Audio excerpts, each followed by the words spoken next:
दोस्तों, आज हम बात करने जा रहे हैं समंदर के एक ऐसे हिस्से की जो अपनी तरफ हर चीज को खींच लेता है।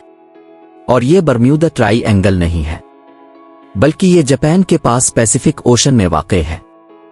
इसे कुछ लोग ड्रैगन्स ट्राइएंगल कहते हैं क्योंकि उनका मानना है कि यहाँ समंदर की गहराई में एक एनाकोंडा जैसा बड़ा स्नेक रहता है जो अपने शिकार को पानी के नीचे घसीट लेता है, जहाँ शिप्स, प्लेन्स और लोग बस गायब हो जाते हैं बगैर किसी निशान के। और इसीलिए इसे लोग डेविल सी भी बुलाते हैं। तो चलिए दोस्तों, अब बात करते हैं इस समंदर के इन खौफनाक वाकयात की जो इसे दुनिया का सबसे डेंजरस राज बना देते हैं। ड्रैगन्स ट्राइएंगल जापान के साउथ में पैसिफिक ओशन का वो हिस्सा है जो टोक्यो से लगभग 1000 किलोमीटर दूर है। इस जगह को जापान के लोगों ने मानोयुमी यानी समुद्री शैतान का नाम भी दिया था। सबसे पहला सबूत 1200 साल पहले का मिलता है, जब पुरानी जापानीज कहानियों में लिखा गया कि शिप्स इस इलाके से गुजरते हुए बगैर किसी निशान के गायब हो जाती थीं। ड्रैगन्स ट्राइएंगल के लापता होने वाले वाकयात इतने ज्यादा थे कि जापानी हुकूमत ने फैसला किया कि इस राज को समझना जरूरी है। उन्होंने एक बड़ा रिसर्च शिप भेजा, कायमारो नंबर 5। इस पर 31 साइंटिस्ट्स, इंजीनियर्स और क्रू मेंबर्स सवार थे। सब पुरजोश थे कि वो वहां के समंदर को मैप करेंगे, मैग्नेटिक फील्ड्स को मेजर करेंगे और सबूत लाएंगे कि आखिर ये जगह इतनी डेंजरस क्यों है। लेकिन दोस्तों, जैसे ही शिप डेविल सी के गहरे हिस्से में दाखिल हुआ, कुछ अजीब होने लगा।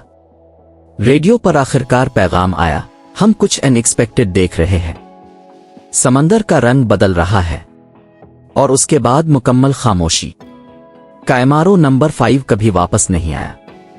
जापान ने तलाश करने वाली टीमें भेजी, लेकिन सिर्फ कुछ टूटे फूटे मेटल के टुकड़े पानी के ऊपर तैरते मिले। बाकी 31 लोग, उनके इक्विपमेंट्स और शिप का बड़ा हिस्सा आज तक राज बना हुआ है।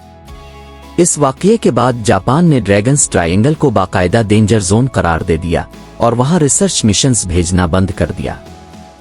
सिर्फ शिप्स ही गायब नहीं हुए, बल्कि एक प्लेन जिसका नाम था फ्लाइट 914, ये 12 सितंबर 1955 को टोक्यो से मनीला, फिलीपींस के लिए रवाना हुआ।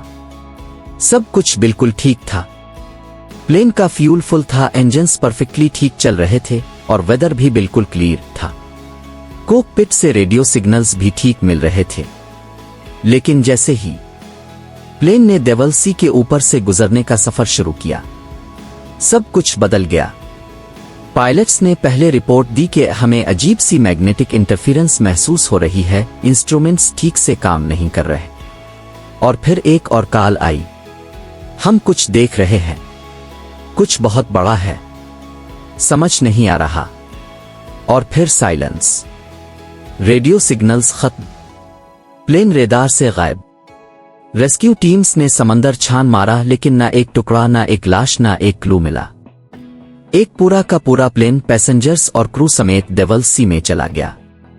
आज तक इसका कोई निशान नहीं मिला। एक और वाकया 1980 के दौरान हुआ, जब फ्लाइट JL1628 टोक्यो से अलास्का के लिए टेक ऑफ हुआ। सब कुछ ठीक था, फ्यूल, वेदर और इंस्ट्रूमेंट्स परफेक्टली ठीक। लेकिन डेविल सी से गुजरने के वक्त पायलट्स ने रिपोर्ट की, हमारे सामने कुछ अजीब लाइट्स हैं, ये प्लेन्स नहीं लगते। कंट्रोल टावर ने इन लाइट्स को रेडार पर पकड़ने की कोशिश की, लेकिन कुछ भी समझ नहीं आया। पायलट्स ने कहा, लाइट्स उनके प्लेन के साथ साथ चल रही हैं, जैसे कोई उनका पीछा कर रहा हो। कुछ मिनट्स बाद रेडियो साइलेंस हो गया। फ्लाइट JL1628 और उसके अंदर के पैसेंजर्स सब गायब हो गए। अब सवाल ये उठता है दोस्तों, ड्रैगन्स ट्राइएंगल इतना खौफनाक क्यों है? इसके पीछे लोगों ने अलग अलग थ्योरीज पेश की है। जापानीज मिथ्स कहती हैं कि समंदर की गहराई में एक बड़ा किंग कोबरा जैसा क्रीचर रहता है जो शिप्स और प्लेन्स को निगल लेता है, लेकिन इसका कोई साइंटिफिक सबूत नहीं है। साइंटिस्ट्स कहते हैं कि इस एरिया में अर्थ के मैग्नेटिक फील्ड्स डिस्टर्ब हो जाते हैं, कंपास गलत डायरेक्शन दिखाता है और नेविगेशन सिस्टम फेल हो जाते हैं। ये थोड़ा रियलिस्टिक लगती है। पायलट्स और सेलर्स के कंफ्यूज होने की सबसे बड़ी वजह यही हो सकती है। कुछ रिसर्चर्स का मानना है कि समंदर के नीचे से मीथेन गैस के बबल्स निकलते हैं।